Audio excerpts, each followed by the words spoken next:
சிறுபாபுரி முருகர் கோயில் பற்றி நிறைய பேருக்கு தெரிஞ்சிருக்கும். நாங்களும் அங்கே 6 வீக் போய் கம்ப்ளீட் பண்ணிட்டோம். நாங்கள் வேண்டினது நடந்ததா இல்லையாங்கிறத உங்களுக்கு வீடியோ லாஸ்ட்டில் சொல்கிறேன். சில சம்பவங்கள்லாம் நடந்துச்சு, அதெல்லாம் உங்களோட ஷேர் பண்ணணும்னு நினச்சேன். அதனால தான் இந்த வீடியோ. எனக்கு அந்த கோயில் எப்படி தெரியும்னா, நான் வந்து ஃபோனில் தான் நிறையா வீடியோஸ் பார்த்தேன். இந்த கோயிலுக்கு போனால் நல்லது நடக்கும் 6 வீக்கு, ஆனால் வந்து ஈஸியாக போக முடியாது, ஏதாவது ஒரு ப்ராப்ளம்ஸ், ஏதாவது ஒரு தடங்கல் ஆகும் அப்படின்ற மாதிரி நான் பார்த்தேன். என்ன தடங்கல் ஆகும்னா, ஆக்சிடெண்ட் மாதிரியான சில விபத்து நடக்கும், ஆனால் நமக்கு உயிருக்கு எதுவும் சேதாரம் ஆகாது, அந்த மாதிரியான சில வீடியோஸ்லாம் பார்த்தேன். எனக்கும் அப்போ ஒரு ப்ராப்ளம் இருந்ததுனால சரி நம்ம 6 வீக் அந்த கோயிலுக்கு போயே ஆகணுன்றதை நான் முடிவெடுத்து போகணும். போகும்போது ஒரு சின்ன பயம் உள்ளே இருந்துச்சு. ஏன்னா நிறைய வீடியோஸ் நான் அந்த மாதிரி பார்த்ததுனால ஒரு பயத்தோடு தான் போகணும். 6 வீக் கம்ப்ளீட் பண்ணிட்டோம். லாஸ்ட் நாள் வந்து எல்லாருக்குமே வந்து அவங்கவுங்களால முடிஞ்ச ஸ்வீட்ஸ் அந்த மாதிரி ஏதாவது கொடுக்கணும்னு சொல்லி சொன்னாங்க. நாங்களும் வந்து சாமிக்கு மாலை, ஸ்வீட்ஸ் எல்லாமே பண்ணோம். பண்ணிவிட்டு நாங்கள் வந்து கோவிலேருந்து கிளம்பும் போதே ஒரு சின்ன விஷயத்துக்காக பெரிய சண்டை நடந்து எனக்கும் என் ஹஸ்பண்டுக்கும் வண்டி வந்து ரொம்ப ஸ்பீடாக ஓட்டிகிட்டு வந்து ஈஸியாக இல்லை ஒரு பிரிட்ஜ் மேலே வந்து நின்றுச்சு. ஒரு ஆணி வந்து குத்தி வண்டி வந்து ஸ்டாப் ஆகிடுச்சு. அப்போ வந்து நான் ரொம்ப பயந்துட்டேன். நம்மளால் வந்து ரிட்டர்ன் போக முடியாது, ஃப்ரண்ட்லேயும் போக முடியாமல் நடுவில் மாட்டிக்கிட்டோம். எனக்கு ஒரு நிமிஷம் வந்து அழுகையாக வந்துச்சு. என்ன பண்ண போகிறோம், நம்ம இங்கேருந்து எப்படி போக போகிறோம் அப்படின்னு சொல்லிட்டு. எல்லாமே ஆப்போசிட்டில் போயிட்டுருக்கும்போது ஒருத்தர் வந்தார். எப்படி அவர் திரும்பி வந்தாருன்னு தெரில. நாங்கள் நிற்கிறத பார்த்து வந்திருப்பார் மோஸ்ட்லி. வந்து என்ன ஆச்சு, பஞ்சர் ஆயிடுச்சா அப்படின்னு சொல்லி அவரே ஒரு க்ரீன் கலர் பேக் வச்சுருந்தாரு. அதுலேருந்து அவரே வந்து ஒரு இது எடுத்துகிட்டு வண்டி வந்து ஆணி குத்திருக்கு, ஒரே ஒரு ஆணி, வாங்க நான் கூட்டிகிட்டு போய் விடுறேன் அப்படின்னு சொல்லி, நான் வந்து குழந்தை வச்சுருக்கிறதுனால நீங்கள் உட்காருங்க அப்படின்னு சொல்லி சொன்னாங்க.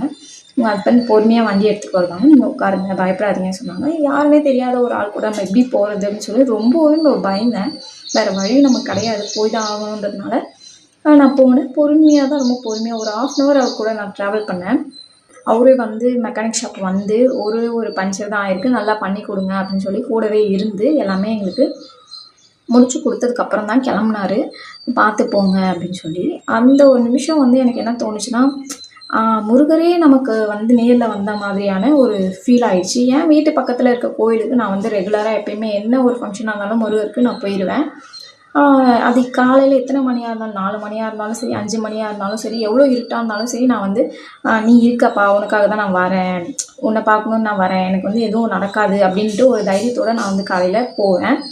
அந்த ஒரு நிமிஷம் அவரோட பார்வையில் நான் பார்த்தது இன்னமும் எனக்கு அவ்வளோ ஒரு ஹாப்பியாக தான் இருக்குது. எனக்கு அந்த மாதிரியான ஒரு விஷயம் என்னென்னா, நீ எனக்காக வரல, நான் உனக்காக வரமாட்டேனா அப்படின்ற மாதிரி அவர் என்னை பார்த்து அவர் மனசில் நினைக்கிற மாதிரியான ஒரு பார்வையை நான் அவர் கண்லேருந்து பார்த்தேன். உண்மையாகவே எனக்கு வந்து அந்த முருகரே நேரில் வந்த மாதிரி தான் எனக்கு அந்த சம்பவம் நடந்தப்போ எனக்கு ஃபீல் ஆச்சு. ரொம்பவுமே சந்தோஷமாக இருந்துச்சு. நாங்கள் நினச்சி நாங்கள் போன விஷயமும் வந்து கோயிலேருந்து வந்து ஒரு 2 நாள்லேயே வந்து தானாகவே எல்லாமே முடிஞ்சிச்சு. கிட்டத்தட்ட 10 வருஷத்துக்கிட்ட எங்களுக்கு இழுத்தடிச்ச ஒரு ப்ராப்ளம் வந்து முடிஞ்சிச்சு நல்லபடியாக. இன்றைக்கி இந்த வீட்டில் நான் உட்காந்து உங்களோட இந்த வீடியோ நான் ஷேர் பண்ணுறேன்னா அது காரணம் முருகர் மட்டும்தான்.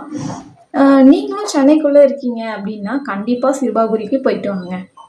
இந்த சம்பவத்துக்கு அப்புறம் நாங்கள் எப்போல்லாம் டைம் கிடைக்குதோ அப்போல்லாம் அந்த கோயிலுக்கு தான் போவோம். அவரோட ஞாபகமாக அவரோட ஃபோட்டோவும் நாங்கள் வந்து வாங்கிட்டு வந்தோம். நமக்கு வந்து ஒரு கோவில்லையும் வந்து ஒரு மாதிரி காட்சி தருவார். எனக்கு இந்த கோவிலில் வந்து வயசான ஒரு மாதிரி காட்சி தர மாதிரி தான் எனக்கு இருக்குது. அவரோட ஃபேஸ் பார்த்தா எனக்கு அப்படி தான் இருக்குது. உங்களுக்கு எப்படி தெரியுறாருன்னு கமெண்டில் சொல்லியிருப்போங்க.